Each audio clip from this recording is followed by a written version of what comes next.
and welcome back to Right Reason, the show where we reason rightly with our very esteemed guest, Dr. Charles Rice. I'm glad to be back. Good to have you back, as usual, Doctor. Our Professor Emeritus, University of Notre Dame Law School, author of how much stuff?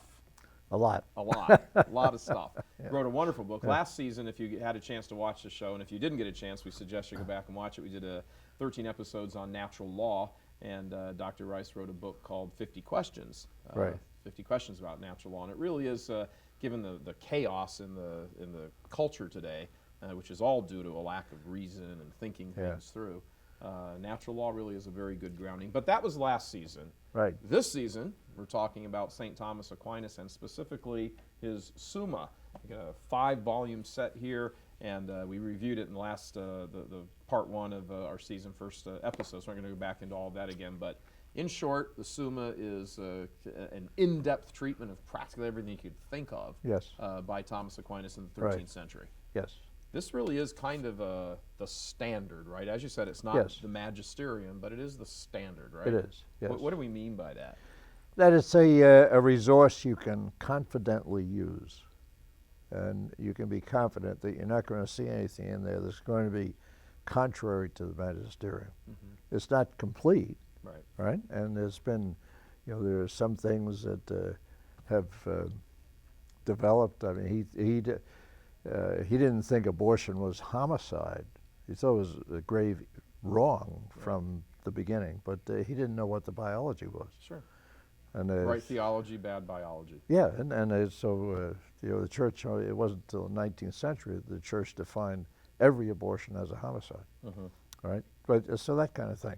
But John Paul II in Fides et Ratio said there are 2 ways of knowing: there's faith and reason. Mm-hmm.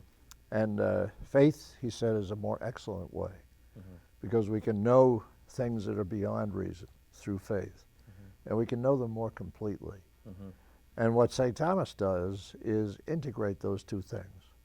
You'll see in the Summa just abundant scriptural citations and all the rest of it. And they are integrated. Yeah. And one of the things that it might be useful to talk about in this session is, what do we know about ourselves? What are we? And last time we mentioned that one of the problems today is that people don't appreciate that there is a spiritual reality, that there is a world of spirit. And what do you mean by spirit? I mean that it's not simply matter. And the question is, what are we made of? Right? That cup is made simply of matter. But do we have something beyond that? And the reality is that we're a compound of matter and spirit. Well, how do you know?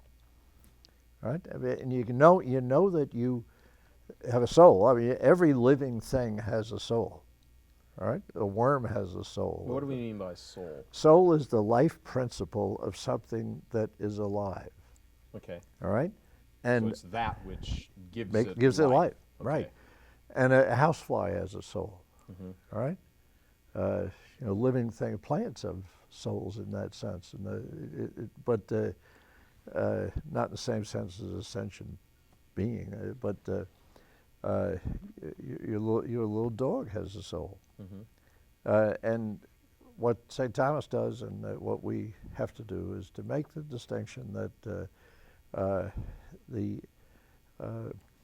your dog, because he's alive, has a soul.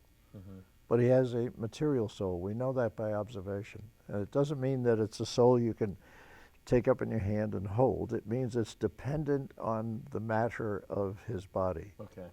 And the question is whether we, as humans, have a soul that's different. The answer is yes. Yeah. Okay, smart guy, how do you know?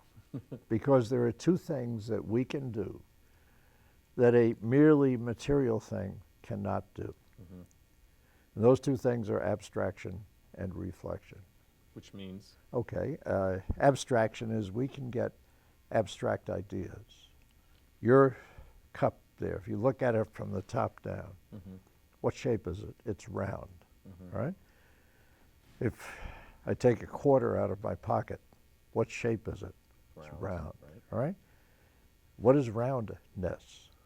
Mm-hmm. Roundness is an abstract idea. Mm-hmm. I mean, if I told you, I said, hey, Mike, you know what I've got in my briefcase out there? You say, no, what? Roundness, all right? you would say, oh, no, you don't. Yeah, what? You might have a round thing in there, but you don't have roundness, because roundness of itself does not exist in the material world. Right. But we can know roundness. Mm-hmm. You can walk around the street, walk down the street, and you can think of roundedness, and you know what it is.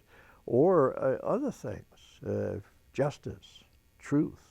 Mm-hmm. These ideas are not simply registering sense impressions. Mm-hmm.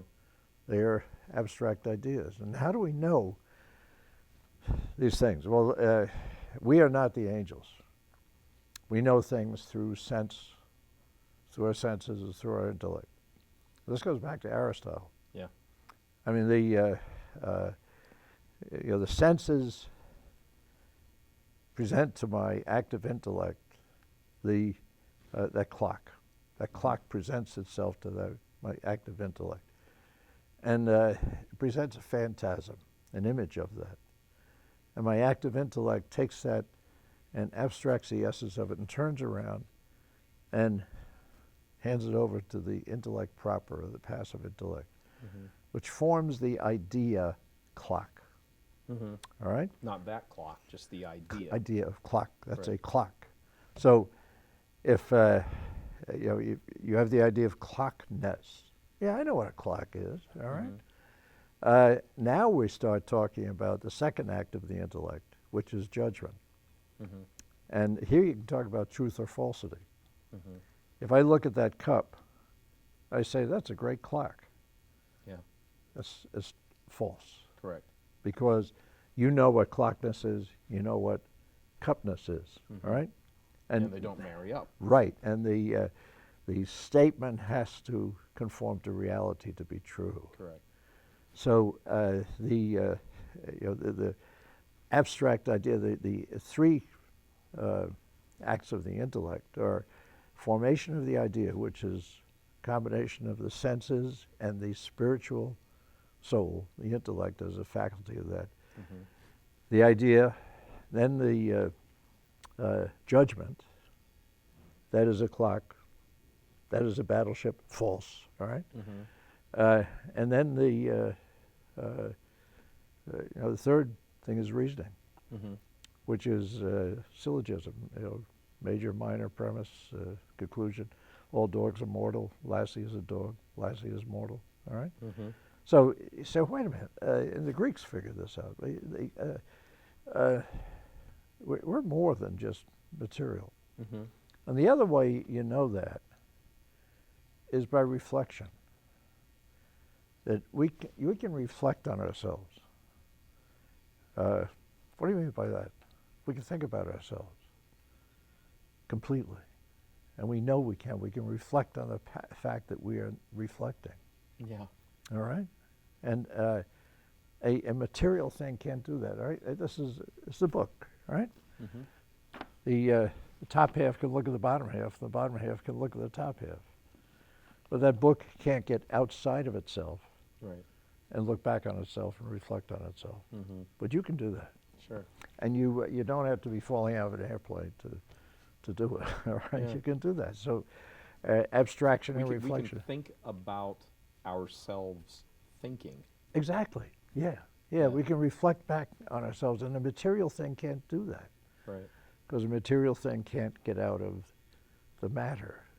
And which even to that fact, a material thing that has just a soul but not a spiritual soul. A dog can't sit around and think about itself. right thinking. now, the thing is that that we know by observation that dogs don't have. We know that they can't abstract, and they can't reflect. I mean, you hand a dog a bone, he's liable to go over in the living room rug and try to dig a hole to bury it. All right. All right. And the dog, if you give the dog a choice of a brick or a hamburger, he's going to take the hamburger. That's just a sense reaction. Right. Right. But we know by observation that animals can't think. I mean, they've done all kinds of experiments, Washoe the chimp and all this stuff, the horses that you train to count. That's just, sense training. That's all it is. We know absolutely through revelation that we are made in the image and likeness of God, and material creatures are not. But the thing that you have to get straight is that there is this world of the spirit, and that we are a compound of spirit and matter. And say, okay, what, wise guy, what difference does that make? And it makes all the difference in the world. Yeah, it does. And we'll see that when we get into the next session. We'll talk about what does that mean, and what happens when you go room temperature. All right? You go walk outside of here and you get hit by a truck. Yep. What happens to you? Are you Gone, done, are over gone? with? Are you over with, or do you live on? And the reality is, as we'll see, that the spiritual being of its nature cannot die, because death is a breaking up of something into its parts. But the first thing to get across is the reality that we are, in fact, composed of a body and a spirit, body and a soul. And that isn't even reflected on. That most basic fundamental thing really isn't reflected on in a meaningful way by most people today, is it? That's correct, yeah. Just sort of walk through the material world and just do material things. Yeah, let us anticipate a little bit. We're talking about that, all right? Number one, you've got a, you know through reason that you've got a spiritual soul. We know it through revelation. We're made in the image and likeness of God as a spirit with intellect and will and all the rest. But you also know that through reason. Reason and spirit, as John Paul said, are like two wings on which we rise to the truth. All right, now, next question is, how long are you going to be alive? Well, death is going to come, and that is the separation of the body from the soul. The death of anything is its breaking up into its component parts. The death of a basketball team occurs at graduation, all right? Yes. Okay, that's what death is all about. You get a roadkill on the country roads out in Indiana. You get this creature that was hit by a car, right? And you come by several days later, and he's not looking too good. He's looking worse and worse, all right? Because the body dies. Right. We die in stages. We die in clinical death, and then we have cellular death. The body dies, the body falls apart. That is what death is. Bishop Sheen used to say, from the day that we are born, we ripen ripe and rot and rot. Hey, yeah, okay. And we the human being will die, because that is the separation of the soul from the body. All right? But the soul of its nature cannot die, does not die. Now, God could annihilate the soul. He could. And we have his word that he won't do it. Right. What we're talking about here is that these are things that is unreasonable not to conclude. That you have a spiritual soul, and the fact you have a spiritual soul means that you're going to be around forever. That your nature is not to die, just as the nature of the angels is not to die. The nature of God is not to die. In fact, God is eternal, and we'll get into how we know that. So if you're going to die, now it gets serious, all right? What happens after that That's separation right, that's moment? right. And we're in this culture where the autonomous individual controls everything, all right? Conscience is no longer a judgment as to what is right or wrong. It's whatever you decide. But the one thing that the autonomous individual of liberal ideology cannot do is he cannot put himself out of existence. Correct. And that's something to think about. You think about that, it'll blow your mind. Sure. That you, no matter what you can do, you can't put yourself out of existence. You're going to live forever because you know you have a spiritual soul, the nature of which is not to die. And it's a relevant question. It's an interesting thing, where am I going to be, all right? Yeah, and and where am I going to be? How am I going to be? Just a little maybe concluding thought here. Sleep is something natural to matter. Right. Matter needs rest. Right. But the soul doesn't need rest. So once we've died, we will never sleep again. Right. What would be the point? We don't have our bodies with us. In the Catholic faith, obviously, we know that we get our bodies back eventually, end of the world.